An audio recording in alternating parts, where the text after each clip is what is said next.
A todos, mi nombre es Inés Mínguez Tudela, soy la nueva subdirectora del CEIGRAM y vamos a iniciar la presentación de un seminario online dentro del marco del acuerdo establecido con la Oficina Española de Cambio Climático del MAGRAMA. Y este seminario lo va a impartir Antonio Vallejo, es catedrático de nuestra universidad.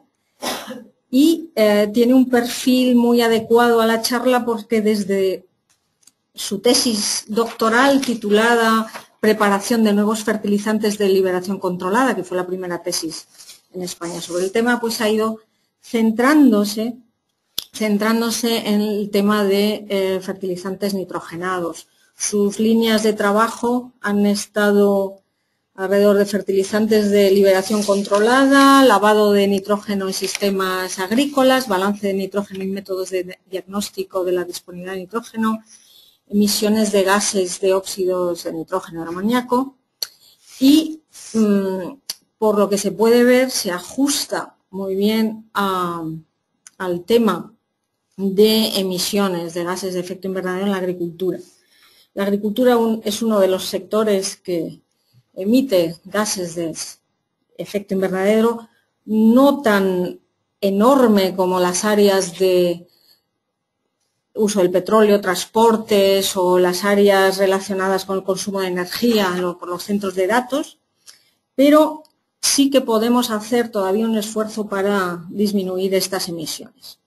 Entonces, este seminario se estructura como los anteriores, una presentación por Antonio Vallejo y después, al final, se abre un turno de preguntas. Por favor, no interrumpáis el seminario para el buen discurso de esta presentación y después vamos a ir dando entrada a las preguntas. Tenéis una mano en el programa donde podéis cliquear y ahí pedís entrada para presentar vuestras preguntas. Muchas gracias. Le doy paso a Antonio.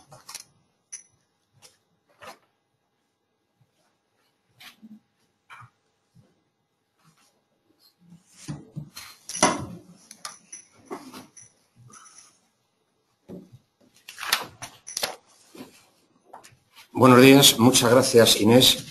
En primer lugar, quiero agradecer a los organizadores, el CEIGRAM y la Oficina de Cambio Climático, por la oportunidad de participar en este webinar, que me va a permitir divulgar resultados de investigación nuestros, pero también de la comunidad científica, en un tema que pienso es de gran relevancia desde el punto de vista medioambiental, como es la fertilización y las emisiones de gases de efecto invernadero.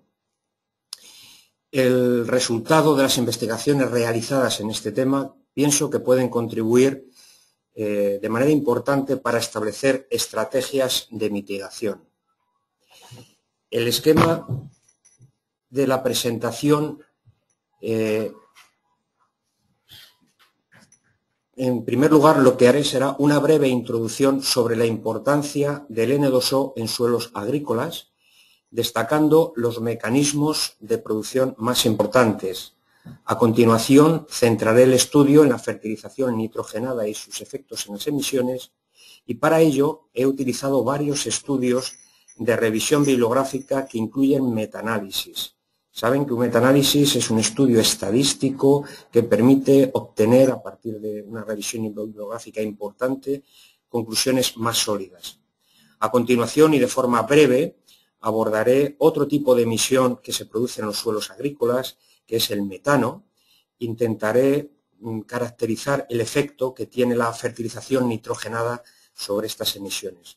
Por último, trataré de esbozar buenas prácticas agrícolas que permitan mitigar emisiones, pero siempre desde el punto de vista de mantener la producción y también desde el punto de vista de manejar la fertilización.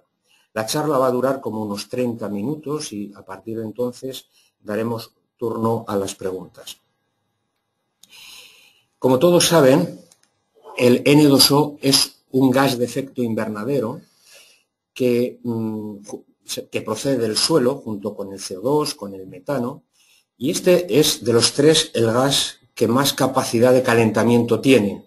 Piensen que una molécula de N2O equivale a 298 moléculas de CO2 en orden al calentamiento. Además, es un gas que tiene características de contaminante porque contribuye a destruir la capa de ozono. Es un gas muy estable en la atmósfera y eso le permite llegar a altas capas de la atmósfera, concretamente a la estratosfera, allí descomponerse y generar productos que a su vez catalizan la destrucción del ozono estratosférico. El N2O aproximadamente contribuye al 6% de los gases de efecto invernadero y concretamente los suelos agrícolas estarían en torno al 50%, 60% contribuyendo a esta emisión.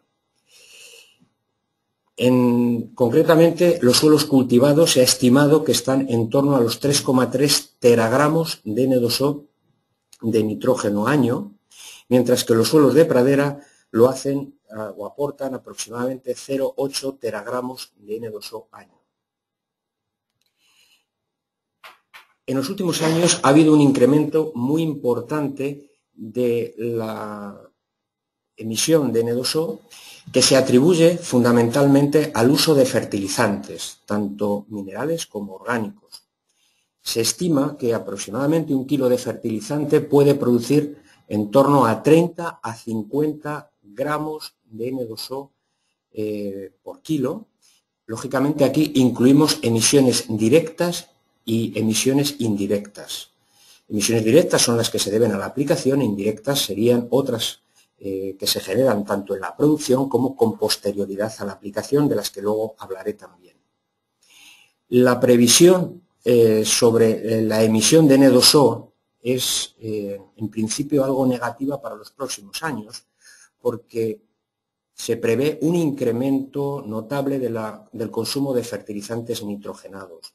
En la actualidad está en torno a los 100 millones de toneladas de fertilizante y se prevé que hacia el 2030, para incrementar la producción de alimentos, se pueda llegar en el mundo a 135 millones de toneladas. Esto necesariamente va a producir incrementos en la emisión de N2O si no se toman medidas para mitigarlo. ¿Cómo se cuantifica la emisión de N2O? Pues miren, los países todos tienen obligación de aportar datos sobre los gases de efecto invernadero. Y concretamente la IPCC, que todos conocen, pues da una normativa para las emisiones provocadas por el suelo a través de la fertilización nitrogenada para el N2O. Esta normativa es básica en lo que se denomina Tier 1, es decir, es un criterio muy sencillo que se basa en aplicar a un factor de emisión por kilo de fertilizante aplicado. El que se está proponiendo desde la IPCC actualmente es del 1%. Y esto se hace en función de los kilos aplicados tanto de nitrógeno mineral como de nitrógeno orgánico, pero también hay que aportar o considerar el nitrógeno que se pueda incluir en los rastrojos de los cultivos. La mayoría de los países utilizan este criterio, incluido España, pero la propia normativa IPCC establece que se pueden utilizar índices de emisión diferentes porque es evidente que no todos los fertilizantes van a emitir lo mismo y además las condiciones climáticas, las condiciones de cultivo, el manejo, pues van a hacer que las emisiones puedan ser muy diferentes. Para establecer factores de emisión asociados, por ejemplo, a condiciones de cultivo, pues estamos en lo que se llama fase Tier 2 y esto se hace en base a estudios bibliográficos, a estudios científicos, donde se avala estos índices de emisión. Algunos países ya están en esta fase. Es muy importante tener caracterizada bien las emisiones de gases de efecto invernadero, porque por una parte cuentan para el inventario de los países y hay que hacerlo lo mejor posible, pero también, como ustedes conocen seguramente, para lo que en el futuro puede ser también de interés como un criterio de calidad de los alimentos, que es la huella del carbono de los alimentos. Piensen que el N2O es uno de los gases que más contribuye a la huella de carbono de los alimentos vegetales. Entonces, tener una huella de carbono baja es muy importante, puede ser muy importante para el futuro. ¿Cuáles son los mecanismos de producción y consumo del N2O y también del NO, que es otro gas que se produce junto al N2O? Este gas, el NO, el óxido nítrico, es un gas muy reactivo y enseguida desaparece, pero yo no lo voy a considerar en esta charla.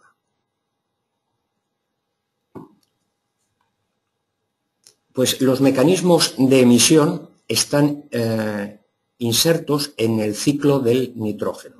El ciclo del nitrógeno, como todos saben, incluye múltiples mecanismos, todos ellos interconectados, que hacen de este elemento pues un elemento muy complejo. Hay dos mecanismos que son responsables precisamente de la generación de N2O y de su consumo en el suelo. Es la nitrificación y la desnitrificación. La nitrificación es el paso de de amonio a nitrato en un proceso de oxidación realizado, como todos saben, por microorganismos aerobios. En este proceso es importante que exista amonio y entonces el aporte de fertilizantes amónicos, ureicos, que luego se acaban transformando en amonio, o por ejemplo estiércoles como el purín, que tiene una tasa muy alta de amonio, pues facilitan, favorecen el que se produzcan emisiones por este mecanismo. La humedad del suelo es muy importante para que se produzca la nitrificación y debe de estar en torno al 55-60% de la water fill pore space para que las condiciones sean las más favorables posibles. Water fill pore space es para nosotros una medida de la tasa de humedad en el suelo, pero asociada a los poros que están llenos de agua. En concreto es el porcentaje de poros llenos de agua en el suelo. Cuando hablamos de un 55%, significa que el 55% de la porosidad está llena de agua, el resto estaría lleno de aire. La temperatura también favorece la nitrificación. La desnitrificación es otro proceso muy importante, quizá más importante que el anterior para la producción de N2O. Es un proceso de reducción, es justo al contrario.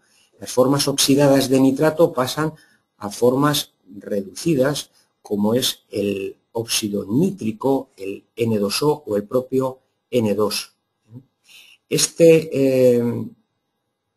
Este proceso se produce por microorganismos de tipo aerobio facultativo. Son, heterótrofos facultativos. Son microorganismos que necesitan energía a partir del carbono y, por tanto, necesitan una fuente para oxidar el carbono. Normalmente es el oxígeno. Pero cuando hay escasez de oxígeno, ese carbono, que se va a transformar en CO2, lo buscan en otras formas oxidadas, como puede ser el nitrato. ¿Cuándo ocurre esto? Pues esto va a ocurrir cuando en el medio haya poco oxígeno, es decir, un medio muy anaerobio. ¿Qué bacterias, qué microorganismos lo van a hacer? Pues lo hacen tanto bacterias como hongos. Hay múltiples microorganismos que son capaces de ejecutar este proceso de desnitrificación, pero hay ciertas diferencias entre que lo produzcan hongos o lo produzcan bacterias. Concretamente, hay hongos, una buena parte de ellos, que carecen de una enzima que se llama oxidonitroso reductasa. Esta es una enzima que transforma el N2O en N2. Cuando se carece de ella, lógicamente, el último producto de la desnitrificación es N2O, que es el gas nocivo. El proceso de desnitrificación es complejo. Y aquí os pongo una gráfica de uno de nuestros artículos recientemente publicado, en el que después de la fertilización aparecen los pulsos de gases emitidos por el suelo. Vean que son picos, los picos de emisión, es decir, son emisiones que se producen durante unas horas a varios días. La línea verde corresponde a emisiones de N2O. Y vean que dura, pues aparece al principio, después de aportar el nitrógeno, que sería la primera flecha, y desaparece en 2 o 3 días, a veces dura más tiempo. Y luego a continuación aparece el N2, que es un gas inerte, es una pérdida del sistema de nitrógeno, pero no es nocivo, y ese se mantiene durante más tiempo. ¿Qué factores afectan a la desnitrificación? Pues lógicamente la humedad del suelo. La water fill pore space tiene que ser elevada. Más del 70% favorece muchísimo esta desnitrificación. Lógicamente el aporte de nitrato. El nitrato es la fuente de la que viene el N2O. Aporte de carbono orgánico soluble es la fuente energética de los microorganismos. Entonces favorece también el que se desarrollen. Y lógicamente la temperatura. No solo es importante la desnitrificación, el proceso en sí mismo, sino la relación de gases que se generan en el proceso. Y entonces, para nosotros tiene mucha importancia la relación N2O-N2. Si hay una relación alta, estamos produciendo un gas que es nocivo, hay mucho N2O frente a N2. Entonces, ¿qué factores afectan a estos dos procesos, a estas dos variables? Pues, por ejemplo, en esta tabla lo recojo, el contenido de nitrógeno soluble que tenga el fertilizante o que tenga el suelo en ese momento. Vean que los dos favorecen la desnitrificación y la relación de N2O-N2 elevada. Es decir, cuando tú pones mucho nitrato en el medio, los microorganismos prefieren coger el oxígeno del nitrato que no del óxido nitroso, del N2O. Les cuesta más trabajo coger el oxígeno del N2O. El contenido en carbono orgánico soluble también afecta, como hemos dicho antes, positivamente a la desnitrificación, pero en el caso de la relación lo afecta al contrario, es negativo, es decir, se favorece la formación de N2, lo cual es muy positivo porque estamos produciendo un gas menos nocivo, una emisión menos nociva. ¿Por qué? Pues porque al haber mucho carbono hay mucha demanda de aceptores de electrones y entonces se requiere incluso el uso del N2O para este fin. Hay otros factores que ahí también incluyo, pero que no voy a comentar. Recientemente nosotros hemos encontrado que existe también una posible relación importante en el suelo entre lo que sería el DOC y el nitrato. DOC es el nitrógeno orgánico soluble que haya en cada momento en el suelo con el nitrato. Y hemos visto que aproximadamente cuando la relación es de 2 es cuando más emisión de N2O se produce. Si la relación es muy alta, las tasas bajan bastante. Por otra parte, hay que pensar que cuando al suelo se añaden residuos orgánicos o fertilizantes orgánicos, la composición de ese fertilizante también tiene mucha importancia en la emisión y concretamente se conoce que la relación carbono-nitrógeno afecta de manera directa a estas emisiones de N2O, a esta relación. Se sabe que al disminuir la relación carbono-nitrógeno, es decir, que es lo que nosotros promovemos generalmente cuando se aplica una enmienda orgánica, que la relación carbono-nitrógeno sea baja, bueno, pues cuando eso ocurre, las tasas de emisión de N2O aumentan. Es decir, bajas relaciones carbono-nitrógeno, pasar de 20 a 10, por ejemplo, hace que haya un aumento de N2O en el medio. ¿Cómo afecta la fertilización nitrogenada a la emisión de N2O? Bueno, pues esto es lo que les comentaba al inicio. Yo para preparar este tema he buscado artículos de revisión y he procurado siempre buscar aquellos en los que había un estudio de metaanálisis. Hay muy poquitos y son los que he utilizado. Y luego cuando no he podido, pues he buscado artículos relevantes. Esto es importante porque, como les decía, es necesario mejorar la cuantificación de las emisiones en el sector, pero sobre todo establecer estrategias de mitigación para este gas. Ya en el año 2002, Bowman, en un estudio que realizó con múltiples ensayos de campo hasta la fecha, ensayos donde no se incluían las leguminosas, comprobó que la emisión de N2O seguía una pauta como la que se describe en esta curva, en esta gráfica. Vean que para valores altos de nitrógeno aplicado, las tasas de emisión se incrementan de manera casi exponencial. Se han estado desde aquella época utilizando factores de emisión, que eran factores lineales, como les decía anteriormente. La propia IPCC utiliza el 1% actualmente, independientemente de la dosis que se aplique. Pero yo creo que en los últimos años, sobre todo en los 2 últimos años, hemos dado un salto cualitativo importante en este tema. Ahora mismo ya no tiene tanta importancia, y por lo menos yo lo considero así, no tiene tanta importancia el factor de emisión del cultivo, sino que tiene importancia lo que sería un factor de emisión asociado a la producción. Es decir, yo lo que quiero es producir trigo, producir maíz, con bajas emisiones de N2O.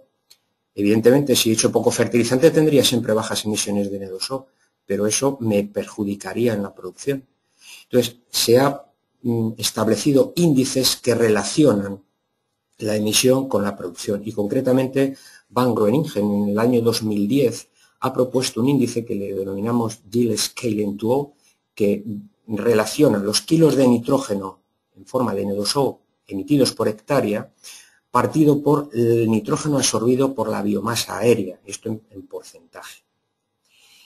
Él ha hecho en un artículo en 2010, que tiene un metaanálisis utilizando 147 bases de datos que no incluían leguminosas, un estudio de cómo variaba este Yield Scaling 2O en función del nitrógeno en exceso, lo que llamamos el nitrógeno surplus, que sería nitrógeno aplicado menos el nitrógeno absorbido por la biomasa aérea. Es decir, que si yo, por ejemplo, aplico 150 kilos a un cultivo y el cultivo absorbe 200, tendría un nitrógeno surplus de menos 50. O si aplico 150 pero consume 100, tendría un nitrógeno surplus de 50.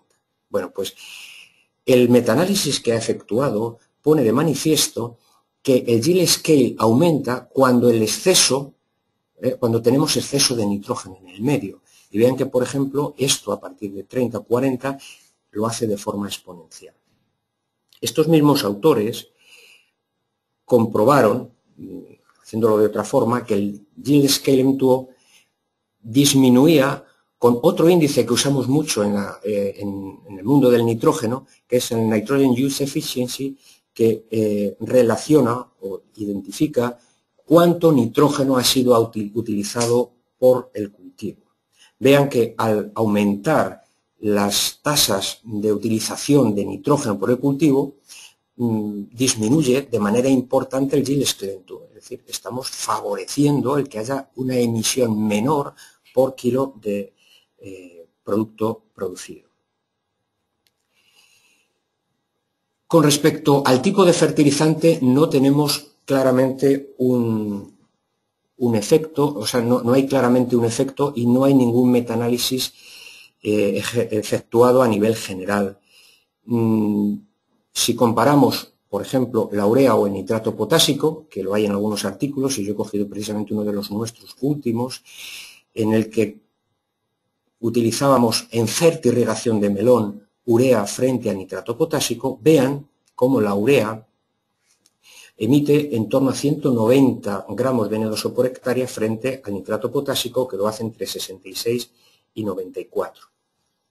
Es decir, que las emisiones de urea o de amonio, fertilizantes amónicos, suelen ser más altas que las de nitrato, especialmente cuando la nitrificación sea importante, como ocurre en la mayoría de nuestros suelos.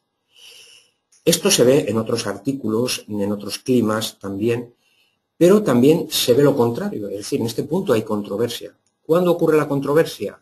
Cuando estamos en pHs muy ácidos, donde la nitrificación está muy paralizada y tenemos una lluvia muy elevada donde la desnitrificación está muy favorecida. Entonces, en ese caso, normalmente, esto por ejemplo en los Países Bajos es así, los fertilizantes nítricos suelen emitir más que los amónicos.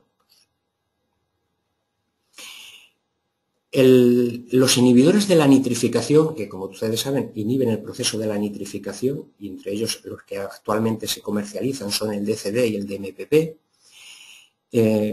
está demostrado, y aquí traigo un metaanálisis efectuado hace también 2 años, con 85 experimentos, que pueden contribuir a disminuir las emisiones de N2O en torno a un 30 o un 40%.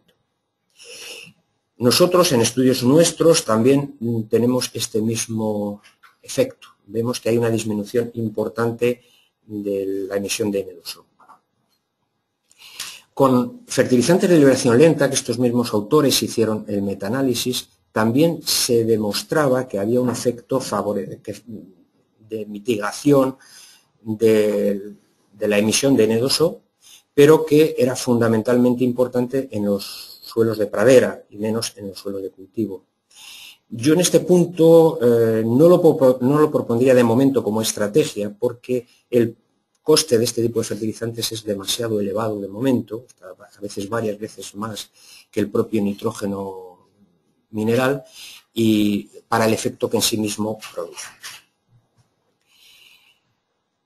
En relación a fertilizantes orgánicos frente a fertilizantes minerales, el único metaanálisis que hay es el que hemos realizado nosotros, pero para clima mediterráneo. Hemos analizado en un estudio reciente una revisión de todos los artículos publicados en zonas mediterráneas, los nuestros, por supuesto, los de otros grupos españoles, pero también de toda la zona del Mediterráneo, Italia, Australia, las zonas con ese clima, y también de Estados Unidos, la zona de California. Y aunque no hay muchos artículos, lo que sí parece claro es que los fertilizantes orgánicos pueden contribuir a disminuir emisiones, especialmente los de naturaleza sólida, por ejemplo, estiércoles sólidos. Los líquidos, los purines, su tasa de emisión es bastante superior a la de los líquidos, a la de los sólidos, y está en ocasiones por encima incluso de los fertilizantes sintéticos. Cuando hemos podido hacer metaanálisis, que a veces no es fácil porque para hacer un metaanálisis hay que comparar el fertilizante, por ejemplo, en este caso purín con una urea, y a veces no sé, todos los ensayos tienen esta comparación, lo que hemos visto es que efectivamente los orgánicos en zonas mediterráneas favorecen una disminución de las emisiones. Y aquí hay dos gráficas, la de arriba está hecha en base al nitrógeno disponible durante el primer año, el que estimábamos que era disponible en el primer año, mientras que la segunda es cuando consideramos el nitrógeno total, en este caso del fertilizante orgánico, pues al dividir el factor por el nitrógeno total baja muchísimo, y entonces la tasa de emisión aparentemente sale mucho más baja. Un efecto importante es el agua. En este estudio que nosotros hemos realizado, pues hemos visto que hay pocos datos, evidentemente, es lo que teníamos disponible en las zonas mediterráneas, que los ensayos realizados en secano generalmente producen emisiones más bajas que las que se dan en regadíos o en zonas un poco más húmedas. Esto, por ejemplo, en el caso de los cereales de invierno de la meseta, pues estamos con factores de emisión por debajo de 0,3, 0,2. Esto tiene mucha importancia y si se confirma, hay pocos artículos todavía, pero luego ya han aparecido algunos más que vuelven a confirmar esta tendencia, pues en los próximos años en los inventarios de estos países se podrá asignar un índice en el Tier 2 que sea más bajo para este tipo de cultivos. Estaríamos a lo mejor hablando de 0,2, 0,3, frente a 1, que es el que mantienen los suelos irrigados, por ejemplo, de maíz. El low water es el suelos irrigados pero con menor cantidad de agua, por ejemplo, en riego por goteo, por eso hay muy poquitos datos y son además los nuestros. Emisiones indirectas por fertilizantes es otro factor que hay que tener en cuenta. Son aquellas emisiones que proceden de la fabricación del fertilizante y en una fase previa, y en esto hay muy buena información por parte de las empresas que han trabajado muchísimo en este tema, empresas del sector de fertilizantes, bajando las emisiones en base a modificaciones en los sistemas de producción. Y también son emisiones indirectas las que se producen como consecuencia de pérdidas diferentes al propio N2O N2 directamente en el suelo. Por ejemplo, el nitrato. El nitrato, cuando se lixivia, va al acuífero o va a las aguas superficiales, si va por escorrentía, y ahí puede volver a perderse en forma de N2O. A eso lo llamamos emisión indirecta. O el nitrógeno volatilizado, que en ocasiones se puede perder un 30 o un 40%, si se aplica en superficie el fertilizante. Bueno, pues ahí también hay emisiones indirectas porque ese nitrógeno reacciona en la atmósfera y vuelve a caer al suelo generando emisiones o el depósito atmosférico. En esto no hay información, pero algunos autores estiman que podríamos estar hablando de emisiones similares a las de las directas. Hablo muy brevemente de la emisión y consumo de metano. El metano es un gas que, como ya comentaba el profesor Carlos de Blas el otro día, tiene mucha importancia en la agricultura y es la ganadería uno de los sectores donde más se genera. Pero en la agricultura, en los suelos agrícolas, también tiene son fuentes de emisión, especialmente los suelos encharcados, es decir, cultivos de arroz son grandes emisores de metano. En las zonas donde se generan lagunas, etcétera, son emisores de metano importantes. Se estima que está en torno a los 175 teragramos de metano año. Pero ojo, el suelo también es un consumidor de metano. Esto es muy importante y todo el mundo lo debe de saber. Los suelos aireados son capaces de oxidar el metano. Piensen que el metano es un gas que con capacidad de invernadero mayor que el CO2. Estamos hablando de 18 o 20 veces más de capacidad de emisión, de capacidad de calentamiento. Entonces, eliminar una molécula de metano en la atmósfera y cambiarla por CO2, que es lo que se hace en el suelo, tiene importancia en la reducción de emisiones. La metanogénesis, que es el producto o la generación de metano en el suelo, como ya explicaba el profesor Carlos de Blas, pues es una respiración incompleta en la que la materia orgánica acaba como metano y CO2. Se produce solamente en medios anaeróbicos. La metanotrofia, que sería la oxidación del metano por microorganismos del suelo, pues hay múltiples microorganismos metanotróficos que llevan a cabo este proceso, pero también los nitrificantes, los propios nitrificantes son capaces de oxidar metano en el suelo. Y quizá por esto hay un efecto negativo de la fertilización nitrogenada que tenemos que tener en cuenta. El aporte de nitrógeno puede disminuir la capacidad de oxidación, sobre todo lo observamos y está casi demostrado en múltiples artículos, que la presencia de amonio puede disminuir las tasas de emisión. Les pongo un ejemplo, por ejemplo, aquí no hay metaanálisis, pero nosotros en un estudio que hemos hecho en un cultivo de cebada, en la columna de la derecha lo pueden ver, las tasas de emisión, las tasas de oxidación globales del suelo están en torno a los 3 kilos cuando no se aporta fertilizante, y luego hay fertilizantes como ven orgánicos, purines de cerdo, compost de RSU, incluso la urea. El que produce menor oxidación es la urea. Esto confirma lo que decía anteriormente y además confirma otros resultados que, por ejemplo, se han hecho en un estudio de Ron Zaster, que lleva muchos años ya echando orgánicos, y bueno, el ensayo lleva 130 años, con sulfato amónico lógicamente lleva menos, y se ve que cuando se echa sulfato amónico la capacidad de oxidación es mucho menor. En base a todo esto que acabo de decir, yo me atrevería a plantear unas buenas prácticas agrícolas para mitigar emisiones de gases de efecto invernadero relacionándolo con la fertilización. Entonces, ¿qué es lo que podríamos hacer? Ajustar la dosis de fertilizante a las necesidades de la planta, minimizando el nitrógeno residual. Eso sería lo más básico. Todas las estrategias deben basarse en esto. Esta estrategia no es única para el N2O, la aplicamos también para reducir lavado de nitrato. Entonces, ¿qué es lo que se puede hacer? Pues considerar el nitrógeno minerable del suelo durante el periodo de cultivo, establecer bien la dinámica de mineralización de los fertilizantes orgánicos, saber en cuánto tiempo se libera, utilizar criterios adecuados para estimar la fertilización, como es la utilización de sensores que hagan que el nitrógeno sea mejor, la fertilización sea optimizada. El timing, es decir, aplicar el fertilizante en varias dosis en la cobertera para adaptarlo mejor a las necesidades de la planta, es una técnica que puede contribuir a disminuir esto. Es importante no aplicar el fertilizante si hay encharcamiento, porque vamos a promover desnitrificación. Y como hipótesis apunto, porque no hay todavía artículos que lo avalen, la fertirrigación, porque en el fondo es un timing a lo largo del tiempo. La técnica de aplicación, pues también es importante, por ejemplo, calibrar bien los equipos de fertilización para que esté bien homogenizado el fertilizante en el suelo, incorporar la urea, incorporar los purines. Bien es verdad que cuando tú incorporas purines y nosotros tenemos resultados, las emisiones son mayores, las directas, pero si analizáramos el global, las indirectas, como las pérdidas de amoníaco son muy elevadas, el cómputo nos daría a favor de las emisiones serían más bajas si enterramos que si lo dejamos en superficie.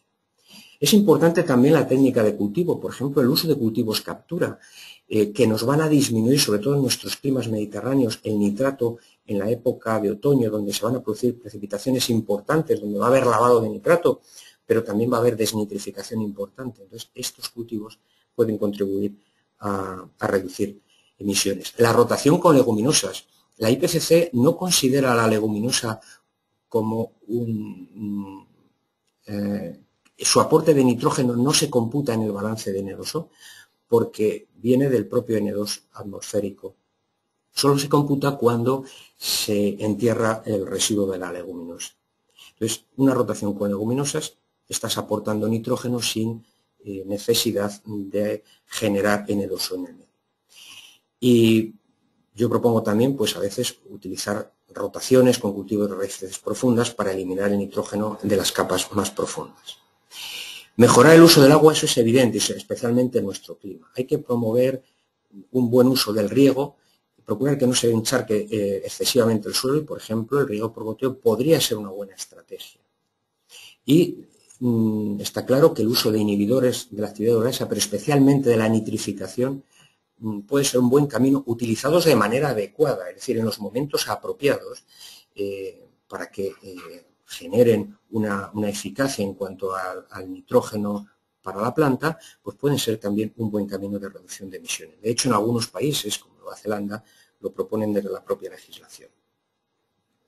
Bien, para concluir de lo que acabo de hablar, diré que la emisión de N2O está muy afectada por las características del sistema agrícola y no es admisible ya en estos momentos la utilización de un factor de emisión general dependiente exclusivamente del aporte de fertilizante.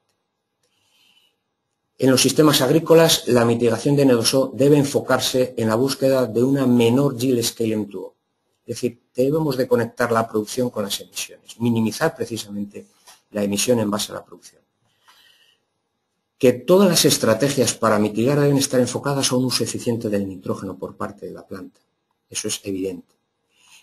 Una conclusión también que podemos aportar en esta charla es que los cultivos de secano en la meseta, en España en general, producen emisiones sistemáticamente inferiores a las que se plantean desde la IPCC como criterio general y generalmente inferiores a los cultivos irrigados. Esto es lógico debido a nuestra climatología y que el suelo en secano pues, permanece muchas épocas bastante seco en la parte superior. El tipo de fertilizante es una herramienta que se puede utilizar para mitigar. Los orgánicos bien manejados pueden contribuir a disminuir emisiones. También el uso de inhibidores de la nitrificación y quizá de la ureasa. Y por último, decir que los suelos agrícolas aireados constituyen un sumidero de metano que hay que tenerlo en cuenta, pero que, ojo, el aporte de nitrógeno, especialmente urea o amonio, pueden disminuir esa tasa durante ciertas épocas del año. Les dejo en esta proyección bibliografía, porque esto después va a estar colgado en Internet, en el CEIGRAM, creo que lo van a dejar colgado, para que el que quiera pueda completar la información que yo he dado de los papers que yo he utilizado. Decir también que esta charla se enmarca en un plan de difusión de resultados de experimentos que nosotros hemos realizado en base a proyectos del Plan Nacional o de la propia Comunidad de Madrid y que es una buena oportunidad para mí para hacerlo. Y por último, pues agradecer la colaboración de María Rosa Loma, que me ha ayudado a preparar el PowerPoint. Muchas gracias por su atención. Incluiré aquí mi email para que ustedes tengan después cualquier duda o consulta que quieran hacerme, esa oportunidad. En lo que dejaremos en la web estará expuesto. Y entonces ahora pues abrimos un turno de preguntas, pues que no sé, vemos más o menos 15 minutos o media hora para el interés que tengan ustedes.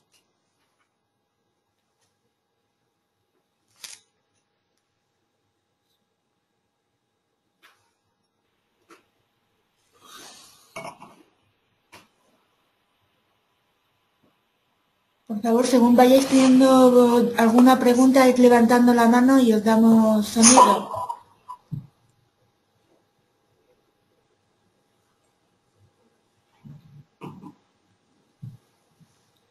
¿Hay alguna pregunta?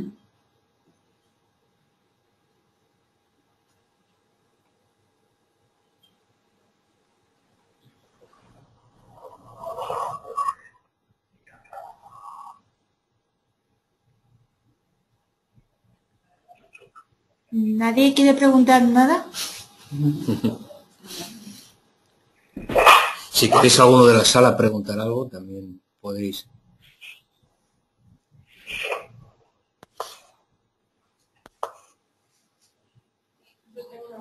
Pues, acércate.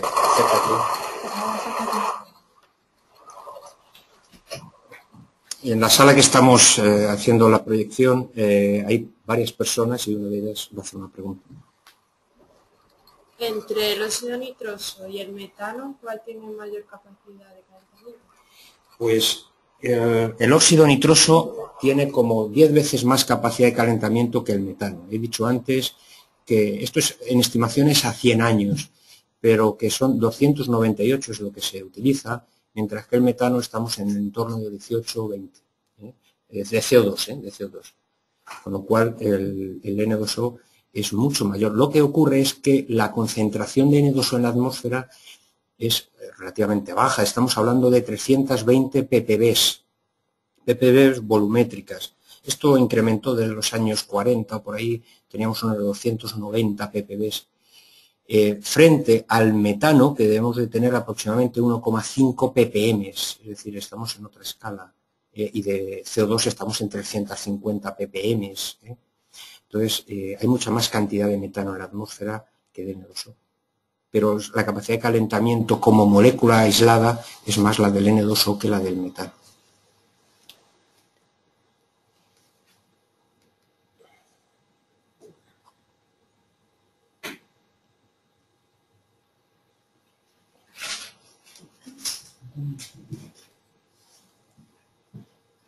Sí, va a haber otra pregunta desde la sala. Hola, buenos días.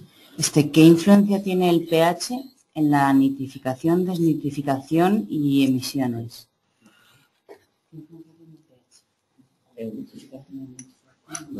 Sí. El pH tiene un efecto importante. En la nitrificación, los que trabajamos en nitrógeno sabemos que la nitrificación está paralizada a pHs ácidos. Por debajo, por ejemplo, suelos con pH 5, la transformación de amonio en nitrato está muy lenta. Y, por ejemplo, si vas a suelos de Galicia, pues encuentras amonio. Aquí en la meseta, en nuestros suelos que son, donde trabajamos nosotros, que son calizos, no hay nada de amonio, porque son suelos de pH 8. Entonces, suelos del norte de Europa, en Escocia y demás, el nitrógeno en forma amoniacal es muy importante.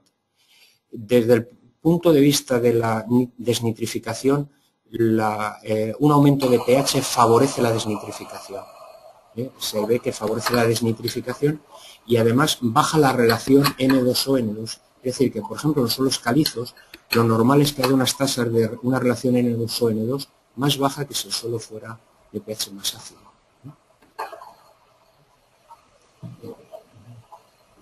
Un momentito, tenemos una pregunta escrita en el chat, vamos a contestarla.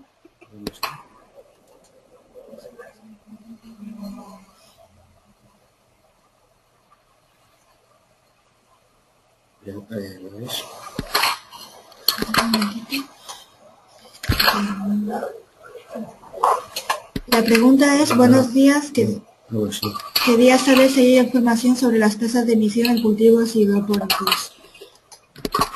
En cultivos hidropónicos no hay, así como tal, no hay, que yo sepa, trabajos en los que se haga ese tipo de emisión. Sí que es verdad que hay muchos ensayos de laboratorio, y algunos se han hecho en condiciones casi hidropónicas, pero como tal, en cultivos hidropónicos, por ejemplo, en invernaderos de Almería, no hay nada. Incluso en invernaderos, aunque sea invernaderos por suelo, pues hay algo, por ejemplo, Roth Thompson en España hizo o tiene algún dato sobre emisiones en algunos de los cultivos, pero son en suelo. en invernadero, pero hay muy poquita información y las emisiones son muy bajas. Tenemos otra pregunta. ¿Qué metodología se utiliza para medir las emisiones del suelo? Bien, para medir emisiones del suelo hay varias metodologías.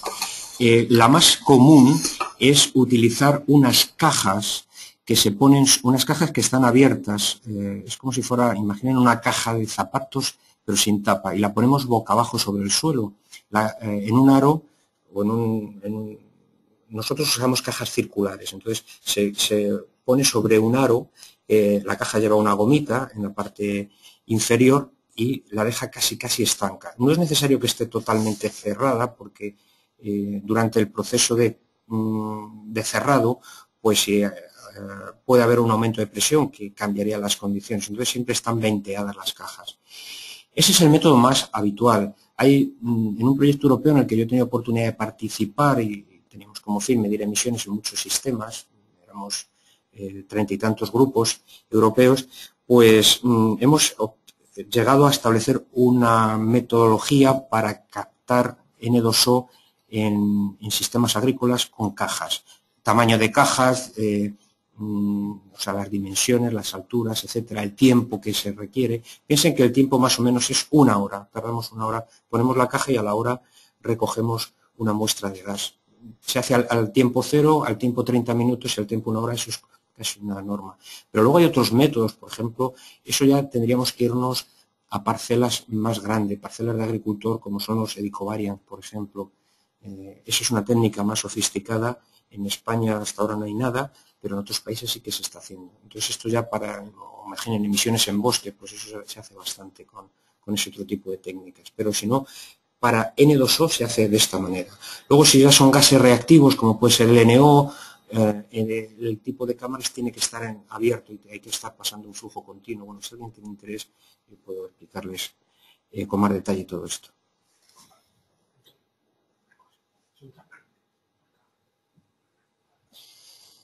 Bueno, la siguiente pregunta. ¿Hay alguna relación comprobada con el contenido en materia orgánica del suelo, como en el caso de Galicia, donde la MO es muy elevada?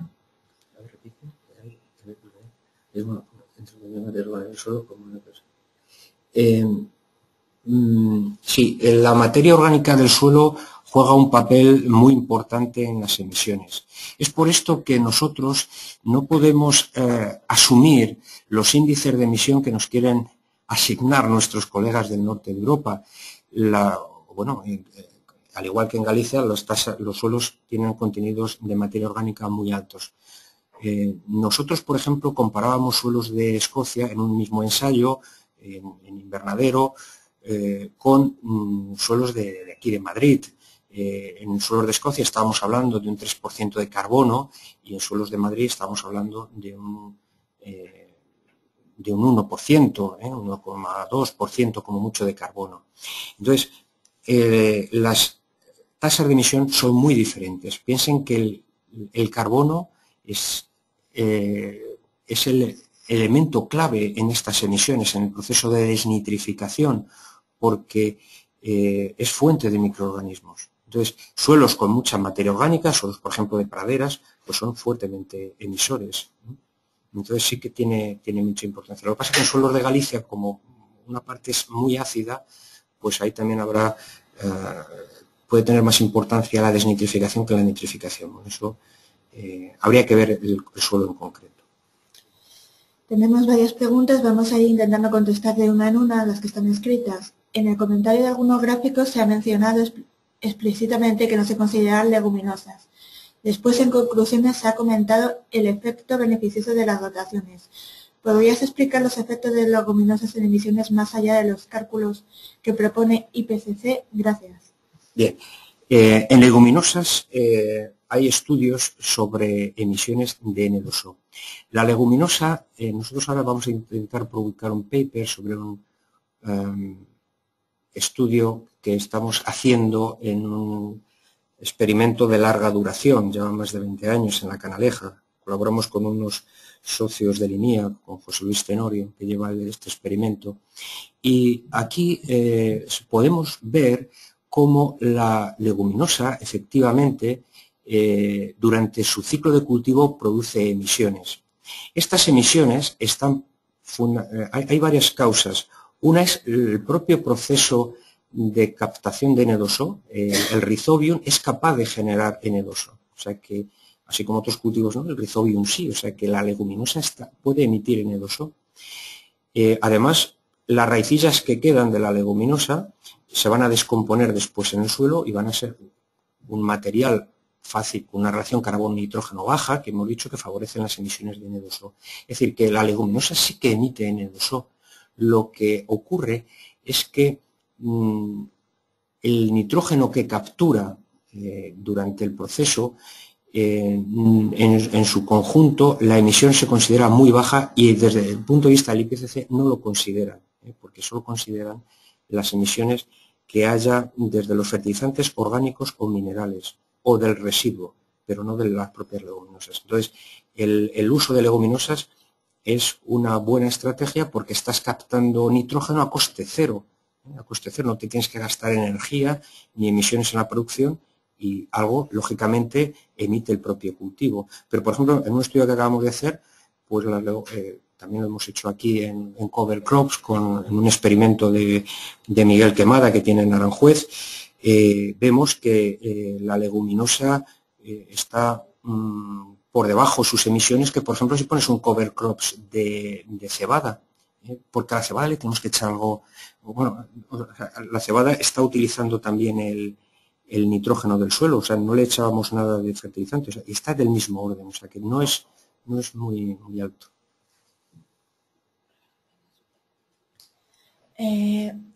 Buenos días. Anteriormente ha comentado que una relación baja de CN es una enmienda orgánica aplicada al suelo de aproximadamente 10. ¿Disminuiría las tasas de emisión de N2O? ¿Podría complementar un poco más extensamente esta afirmación? Sí, vamos a ver, yo he dicho una emisión de 10 es lo que realmente tiene el suelo. Cualquier suelo bien fértil, pues decimos que una relación de 10-12 pues es muy apropiada para el desarrollo de los microorganismos. En la fertilización orgánica se aportan residuos o fertilizantes orgánicos con tasas de emisión mayores, de 20 incluso. Cuanto más baje la relación y más se aproxime a ese valor, pues se dice que es más apropiada para el suelo. Lo que sí está claro, y hay varios estudios, y nosotros también lo hemos comprobado, por ejemplo uno de Chang en el año 2004, que dicen que el aporte de residuos orgánicos incrementa las emisiones, pero que estas son menores si la relación carbono-nitrógeno es alta. Por ejemplo, si yo echo un residuo un rastrojo de cebada, que va a tener una relación carbono-nitrógeno por encima de 40, lo que voy a producir es una bajada en la emisión, porque en el fondo lo que estoy provocando ahí es una inmovilización del nitrógeno del suelo. Estoy quitándole el nitrógeno al suelo durante un cierto tiempo y entonces esa inmovilización es la que está bajando la tasa de emisión. Si yo pongo, por ejemplo, un residuo, un estiércol que tenga mucho amoníaco, mucho nitrógeno, que esté por debajo de 10, ¿no? Los purines están a lo mejor en 2, bueno, pues ahí tengo mucho nitrógeno, poco carbono. Las tasas de emisión suelen ser muy altas, ¿no? Entonces, sí que la relación es importante. De hecho, la utilización de residuos con relación carbono-nitrógeno alta se utiliza muchas veces para promover inmovilización y dejar durante cierto tiempo, por ejemplo, en la época de invierno, el suelo con menor contenido de nitrógeno mineral. Bueno, antes de leer la siguiente pregunta, sabemos que este seminario ha despertado un gran interés, pero se nos está echando el tiempo encima, así que vamos a contestar solamente las que ya están escritas. Si tenéis alguna duda más, como se va a dejar el correo y aún así va a estar subido a la web, os rogaríamos que las hicierais a posterior. ¿Hay algunos estudios sobre la emisión de GEI en cultivos de invernadero? Sí, esa creo que ya la hemos comentado antes. ¿Sí? En hidropónico, bueno, en invernadero sí que hay, y concretamente en España, de Thomson tiene un artículo publicado eso. Buenos días, si no he entendido mal, se plantea que en clima poco lluvioso se recomienda emplear como fertilizante nitrogenado no orgánico un compuesto en forma de nitrato, ejemplo el nitrato potásico, frente a la urea. ¿Qué sería recomendable en climas lluviosos?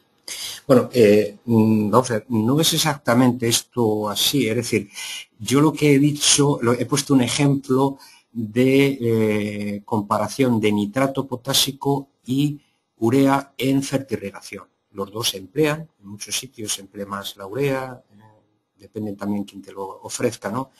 Qué casa comercial te lo ofrezca. Lo que sí vemos, y esta es una hipótesis de partida, que cuando empleas urea es que hay un primer periodo que es desde que la urea a los 2 o 3 días empieza a transformarse en amonio a través de la ureasa. La transformación de amonio en nitrato, dependiendo de la época del año, si lo echas, por ejemplo, ahora en febrero en una cobertera de un cereal de invierno, pues va un poquito lenta la transformación del amonio en nitrato, pero tampoco demasiado, puede durar 15 días. Ahí se está produciendo emisión directamente por la transformación de amonio en nitrato. Mientras que si echaras nitrato, no habría emisión por parte de la nitrificación, solamente en los periodos en los que hubiera lluvias. Entonces, en climas lluviosos, el nitrato favorece más las emisiones porque es la fuente de nitrificación. Entonces, en algunos países recomiendan utilizar amonio o urea. La urea es mucho más barata que el nitrato, entonces también eso hay que tenerlo en cuenta. Entonces, así como algo general no podemos decir que el nitrato sea mucho mejor. Sí que si nosotros acoplamos a una cobertera nitrato potásico o nitrato amónico, las tasas de emisión, nosotros por lo menos los resultados que tenemos son algo inferiores a las de urea en nuestro sistema de secado. Buenos días desde Necker. ¿Emplean los agricultores de manera generalizada los inhibidores de la ureasa o nitrificación? Un saludo. Buenos días, Harid. En Necker es uno de los grupos donde, junto con la Universidad del País Vasco, donde tienen una experiencia amplia en emisiones de N2O y de otros gases, y ellos podrían hablar bien de este tema, incluso mejor que yo. El uso de inhibidores no es algo que esté generalizado. Su coste puede estar en el 20 al 30%, por ejemplo, el DCD o el DMPP, por kilo de nitrógeno, según nos cuentan. Pero es fluctuante porque depende también del precio de la urea o del precio del nitrógeno, que es muy dependiente del petróleo. Cuando sube mucho ese precio, el fertilizante con inhibidor se hace más asequible.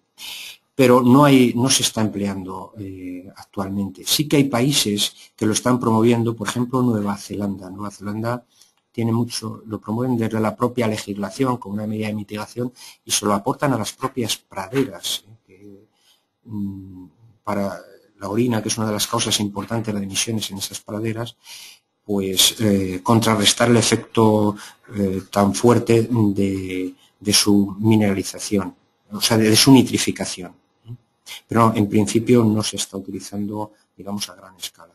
Pero sí que es una estrategia que está demostrada que puede ser útil para este fin, pero hay que hacerlo bien, porque los inhibidores de la nitrificación, desde el punto de vista del nitrógeno, suelen durar poco tiempo, pueden durar 4 semanas, 6 semanas, depende de la climatología, si hace calor, si hace frío.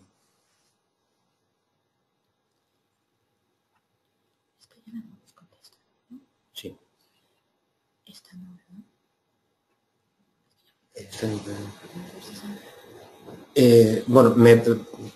Sí, ¿algunos de estos resultados están implementando la condicionalidad de la ayuda de la PAC? Pues hasta ahora no hay ninguna ayuda ligada directamente a esto. Lo que pasa es que en el horizonte 2020 sí que se va a... Parece ser que se podría favorecer a través de la PAC todas aquellas actuaciones que medioambientalmente sean más amigables, ¿no? Que lo que llamamos agricultura sostenible. Entonces, este tema sí que podría tener algo de cabida en la PAC, pero de momento no hay nada. Buenos días, yo quería saber cuál sería el proceso para desarrollar una metodología Tier 2 de emisiones de N2 para España y si ya habría estudios de campo suficientes para justificarla o sería necesario hacer más estudios. Sí, buenos días. Reconozco a la persona que lo pregunta, es Yolanda Lechón. Ella es una experta del CIEMAT en emisiones, también en cálculo de huella de carbono. Y el Tier 2 no... Tenemos un primer paper, que es este que les he expuesto, de zonas mediterráneas, que ya es un punto de partida. Nosotros podemos argumentar ante los socios ante la IPCC, que España, al estar en una zona mediterránea, pues en algunos cultivos hay emisiones inferiores. Lo que pasa, y esto se dice en el artículo que se va publicado, están a veces muy desvirtuados los resultados porque son de pocas áreas dentro de España. ¿Qué es lo que habría que hacer? Habría que promocionar desde el Ministerio de Agricultura, Medio Ambiente, estudios en los que se calculasen en las distintas comarcas españolas los factores de emisión para cada una de esas comarcas en función del tipo de suelo, por ejemplo, seleccionar 2 suelos típicos y los cultivos más importantes. Y si eso se ejecutara durante 3 años, por ejemplo, porque las tasas de emisión no las puedes obtener solo de un año, hay una variabilidad climática asociada. Entonces, podríamos tener una red que nos permitiría exponer y presentar ante otros miembros de la comunidad internacional que en España nuestros factores de emisión son este o este. Esto, por ejemplo, en el Reino Unido lo llevan haciendo muchos años. Incluso ahí se utilizan modelos como el DNDC para poder estimar las emisiones. Y, lógicamente, si les favorece, lo proponen. Si no les favorece, se lo callan. Entonces, el problema que tenemos hasta ahora es que la inversión en este punto ha sido muy baja. Estamos en una época de crisis. Yo sé que el Ministerio tenía intención de promover algo de esto, pero ahora en esta época de crisis, y desde luego sería fundamental, porque si es verdad lo que nosotros estamos viendo, que yo creo que es así, los factores de emisión del N2O en toda la meseta, en todo el secano, serían más bajos que los que estamos aplicando. Y esa inversión que ahora podría costarnos el tener esos ensayos en distintas comarcas españolas, en distintas comunidades autónomas, Andalucía, Cataluña, las 2 mesetas, etcétera, pues yo creo que sería muy rentable a largo plazo. De hecho, los europeos nos están diciendo, si queréis poner un Tier 2, demostrarme que eso es así. Y el problema es que no lo podemos demostrar, salvo con algunos pequeños resultados que se concentran aquí en Madrid, que lo hacemos nosotros, en el País Vasco, lo hace Neiker en la Universidad del País Vasco, algo en Navarra, que también hace Neiker, y algún ensayo que se ha hecho en Andalucía, en el grupo de López Bellido. Entonces, que yo sepa, entonces no es suficiente todavía.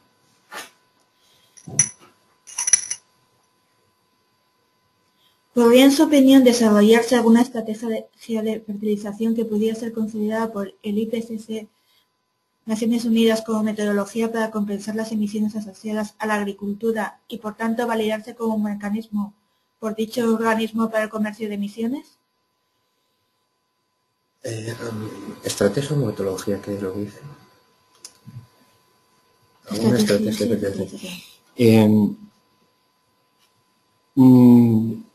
ha habido intentos. Yo no estoy en el IPCC y, por tanto, aquí desconozco un poco cómo está gestionándose desde dentro. Sí que, por ejemplo, el IPCC establece lo que he comentado antes, las rotaciones. Eso se promueve como una estrategia para disminuir emisiones y, como he dicho antes, el uso de leguminosas no contabiliza, o sea que todo el nitrógeno que se está aportando al suelo no contabiliza las tasas de emisión. O sea, eso está permitido totalmente por el IPCC. Después ya tienes que ir a normativas Tier 2 o Tier 3, en las que ya se entra en una dinámica de ver cuáles son las prácticas agrícolas que pueden mitigar. Por ejemplo, riego por goteo. ¿Mitiga o no mitiga? Nosotros estamos viendo que sí, todavía no está claro, pero imaginemos que dentro de 5 años, no solo nosotros, colegas de California o de Israel, etcétera, llegan a la misma conclusión.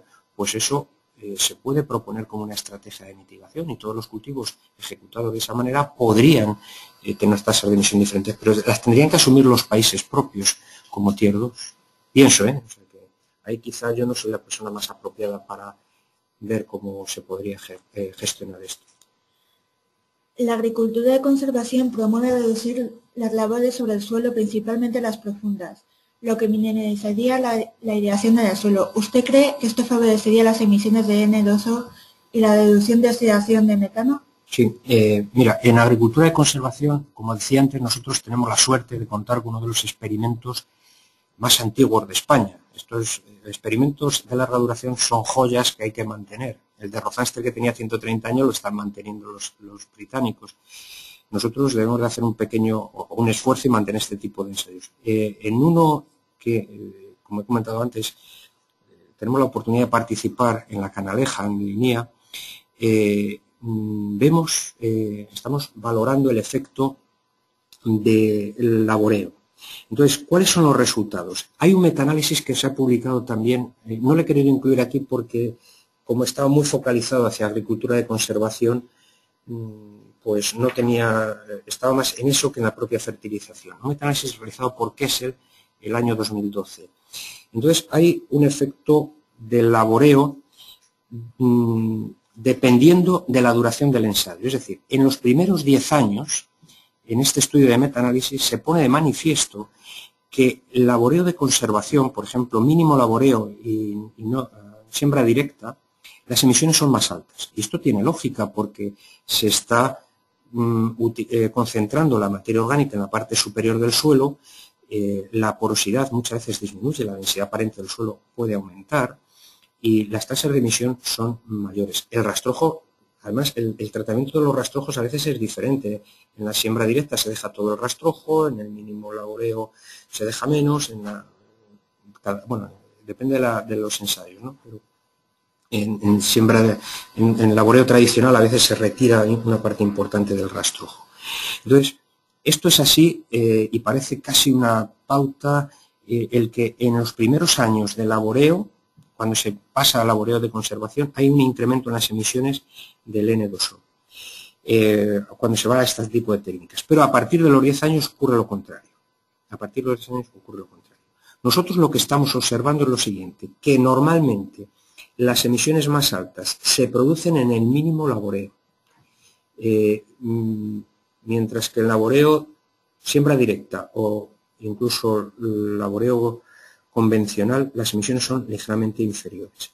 El mínimo laboreo mezcla o hace laboreo en los primeros 30 centímetros del suelo, entonces ahí actúa como si el suelo estuviera aireado.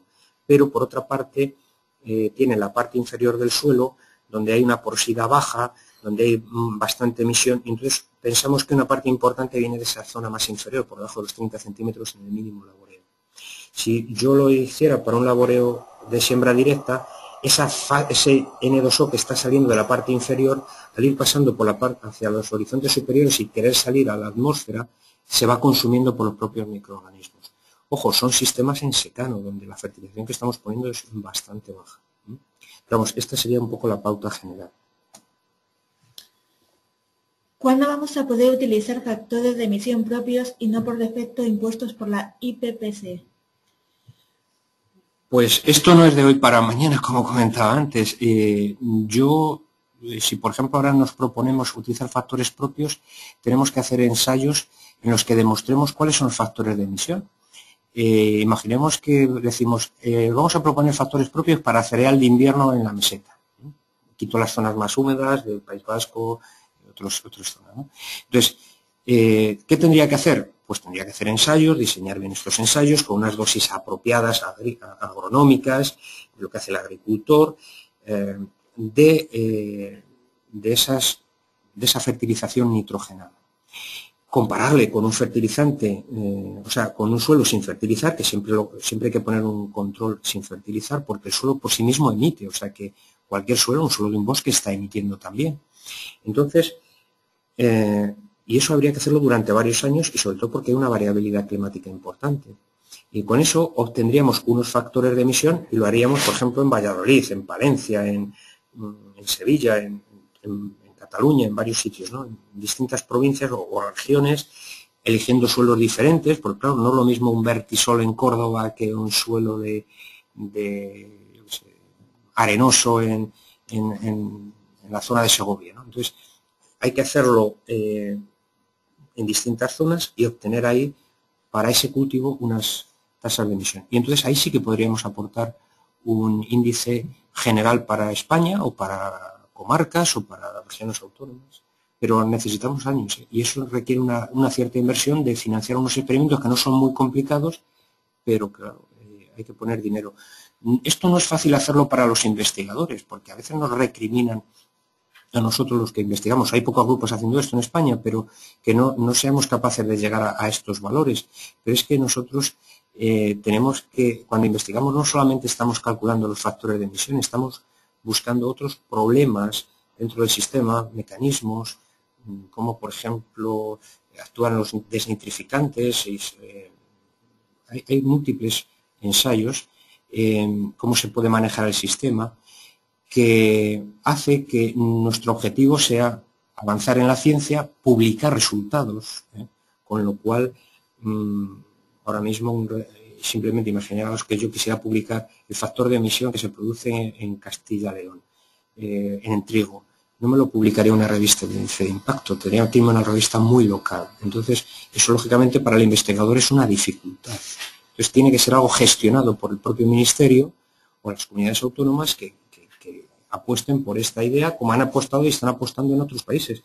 Por ejemplo, ahora mismo el Reino Unido, le sobraban, no sé si eran 500.000 libras, y en 3 o 4 meses ha apostado por promover un modelo que es el DNDC, que sirve para calcular emisiones. Y esto que queremos hacer con ensayos puntuales lo hace el modelo. Lógicamente tiene que estar avalado por unas bases de datos. Entonces, este DNDC tú le metes las características climáticas. Hay otro modelo, por ejemplo el Dyson, que podría hacer lo mismo, lo estudian mucho los americanos.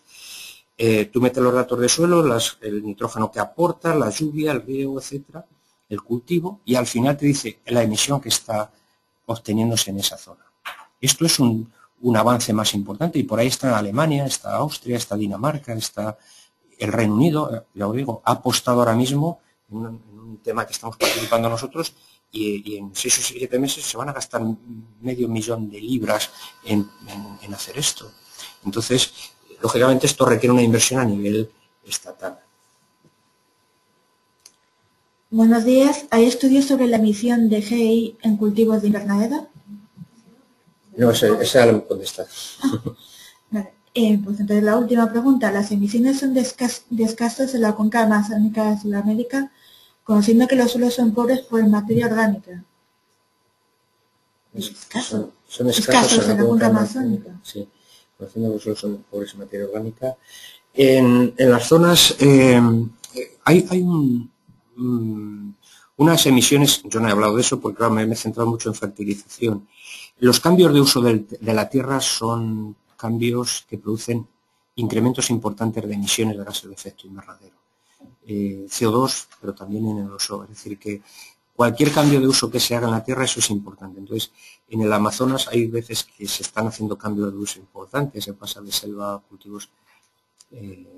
cultivos, ¿no? Entonces, ahí las emisiones pueden ser importantes. Pero el problema de los suelos de la Amazonía es que son muy ácidos. Eso es uno de sus problemas. Yo no soy un experto en esto, pero creo que están muy por debajo de 5, a veces 4 de pH, y ahí tienen problemas, por ejemplo, con el fósforo importantes.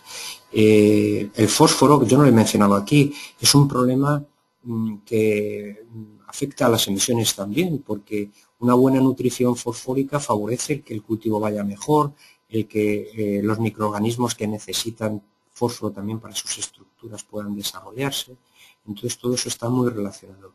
En la Amazonía hay pocos estudios realizados, pero bueno, hay algo en Venezuela que yo conozca, hay gente buena.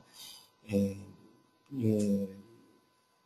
principio los valores van a estar muy asociados, como hemos dicho aquí, a la fertilización. Si se utiliza poco fertilizante, aunque haya poca materia orgánica, aunque bueno, el que haya poca materia orgánica favorecería el que haya menos emisiones. El que llueva mucho no generaría grandes emisiones. Es el uso de fuentes nitrogenadas las que hace que eso produzca un pulso fuerte.